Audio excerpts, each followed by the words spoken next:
meilleur moment, c'est quand on se rend sur le site de cueillette le matin. C'est un moment très particulier où il y a très peu de bruit, les premiers oiseaux qui sortent.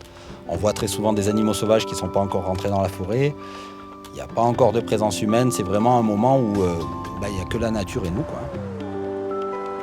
Jean-Pierre Pavier est un des rares cueilleurs professionnels en France. Il arpente les montagnes et vallées du Vercors à la recherche de plantes et de fleurs sauvages. Enfant, il savait déjà lire la nature et c'est après une longue carrière militaire qu'il a pu faire son retour à la terre, près des siens, au cœur de la nature préservée du Vercors. Dès que les premiers rayons du soleil ont fait évaporer la rosée, Jean-Pierre part en altitude là où s'épanouit la fleur de l'églantier. Poussant sur les terres préservées des sommets, ces petites roses très pures se gorgent d'éléments minéraux pour résister aux aléas du climat. Un à un, il cueille les bourgeons et les fleurs à peine écloses de la rose. On touche une fleur, si les pétales tombent, c'est qu'elle est trop vieille, on la laisse.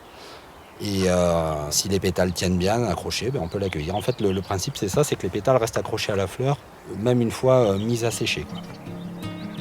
Une fois cueillis et certifiés bio par EcoCert, les bourgeons de rose prennent le chemin du laboratoire de recherche et développement de Melvita, à une centaine de kilomètres de là, à La Gorse, en Ardèche.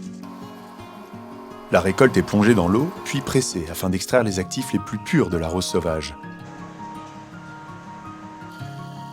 Les tests d'efficacité de la gamme Nectar de Rose ont révélé son extraordinaire pouvoir hydratant longue durée grâce à la stimulation des aquaporines, petits canaux garants de la circulation de l'eau entre les cellules de l'épiderme. La peau retrouve alors souplesse et douceur pour un teint de rose.